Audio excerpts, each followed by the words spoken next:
All right, hey everyone. Today, I want to talk about human population. And so I'm going to start off with a history lesson that goes way back. In history in total, there have been 5 mass extinctions. They've been caused by climate change, ice age, stuff like that. And the worst of these killed up to 96% of the population of the whole world at the time. So if you translate that to today, to just human population, that's about 300,000 people left alive. So my main claim is that humans are actually have the potential to kill 100% of the population on Earth. That means everything gone. My supporting claims are that we're basically running out of water. We're really running it up. Soon there's not going to be enough to go around. And this leads into my second claim that we're going to eventually hit our food production limit. And my last claim is that this is really a serious issue now, that this reality is today. Okay, my first supporting point is that there's a limited water for the amount of people that are on Earth. So water, we can't just make more, and we are just making more people. So according to Lori Mazier, she's a consultant for the Environmental Change and Security Program. She states that by 2025, 2/3 of people in the world will live in high water stress conditions. What this basically means is that there's not enough water to go around for all people. And this is especially a problem now in underdeveloped countries. The government just doesn't have a system to move the water around to everyone that needs it. To say this in a different way, Mazier also states that by 2025, demand for water will exceed the supply that we have by 40%. So it's almost half as much that we would need to keep up with our growing population. Now, how this translates to food is that groundwater today is already being overpumped from wells, which means that we're bringing up water faster than we can replenish it. And this is a major problem because today, 10% of the world's food supply is from overpumping of water. So, especially in the United States, 80% of our water in the United States goes to agriculture. So to solve this problem, we would need to basically increase our groundwater production by 70% by 2050, which that's impossible. You can't just make water. So this leads to my second point, that food production is very limited and we're reaching that limit point very soon. Everyone knows today that there's a lot of chemicals that go into animal products. It's a luxury now to find a food that says no hormones added. So according to the Vegetarian Resource Group, there are about 245 million meat eaters in the United States, meaning that's how many people we have to feed off just animal products. And what this has resulted in is that growth hormones are now placed in 80% of the cattle that we grow. So odds are, if you're a meat eater, you're going to be eating some sort of hormone. And the problem with this is that these hormones can be very harmful, but even if you don't eat meat, a lot of the hormones can leak into the groundwater. So they could be into anywhere from drinking water to water that fish live in, which is a problem for fish because these hormones actually have been proven to cause reproductive issues in fish, which can basically, they will stop making more fish. That's less food. So you can eat meat, you can drink water, or you can eat fish. Either way, you're going to get these hormones. Odds are you're going to consume these at some point. And the problem with these hormones is what they mean to us. What they mean to us is that they can cause cancer and increase our cancer risk. Now, my last point is that we're already basically at our limit for water and food. Today, it would take about 1.5 Earths to sustain our current population. So, as I said before, we're already overpumping, we're already using growth hormones to increase our food. So, we're already at our limit. And by 2050, if our current population rate continues, we're going to need 3 Earths to keep us all alive. And this has already been addressed by some other countries because 80% of the world actually eat insects for protein instead of animals, which is what we may have to resort to because we just can't make enough.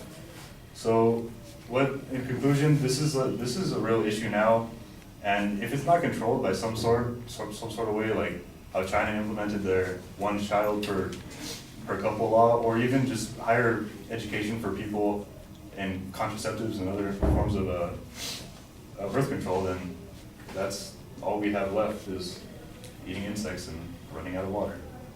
Thank you.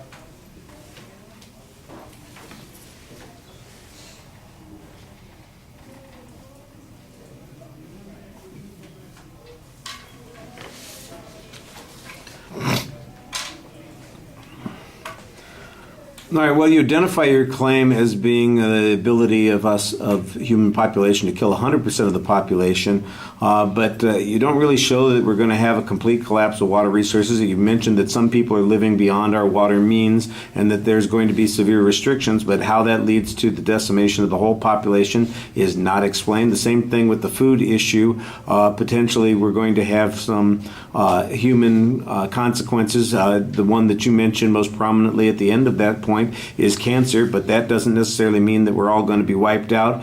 And the third point is that we're kind of at our limited resources.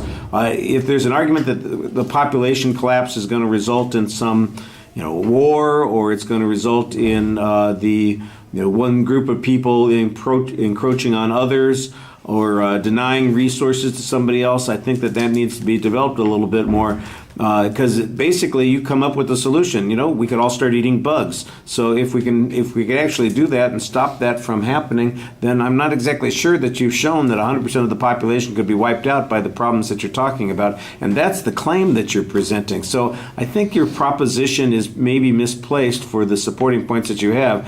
I think there's a good argument that suggests that we are on the brink of having to make substantial changes in the way human beings live, or that if we continue to live the way we are, that it's going to bring about collapses in economic systems or social systems, or potentially we could have a large decrease in people.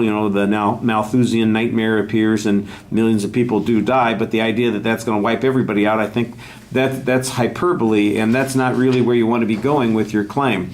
You signpost the secondary claims pretty clearly. The evidence, though, is a little bit thin. The best argument that you have is the argument about the water resources and how stretched out they are, how vulnerable we are, but it doesn't really sound so much in the one section that the problem is a shortage of water as it is that there's a shortage of delivery systems for the water. And I think that that's a little bit problematic. The idea that we're utilizing a lot of water resources in the United States for production of agriculture, well, I'm not sure why that's a bad thing if it's feeding people. And that, by the way, seems like it ties in your first and your second point. The second point, is basically all about hormones, and I don't have any statistical information on this. I don't have any expert authority on these particular points.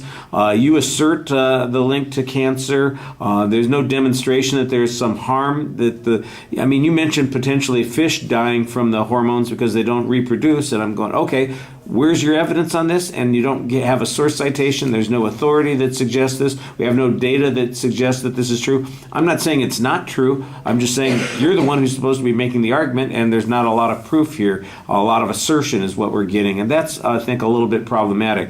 But the structure was easy to follow. I thought you did a pretty good job trying to scare us. You deliver it in a very somber way. I think you might want to be a little bit careful about suggesting that we're going to need a policy like the one child per couple policy of China. You don't have any demonstration that that policy has produced any desirable outcome and has in fact advanced their sustainability in any way. I think that that's a little bit of a inferential leap that you're making without any proof on it. And again, I think that you need to have information on these particular points. So that's kind of where I think the speech is lacking, is improving on some of those individual points. I think there are real risks that we're facing here, but how substantial those risks are, the only one that seems to be quantified at all is the water risk. All right, thank you.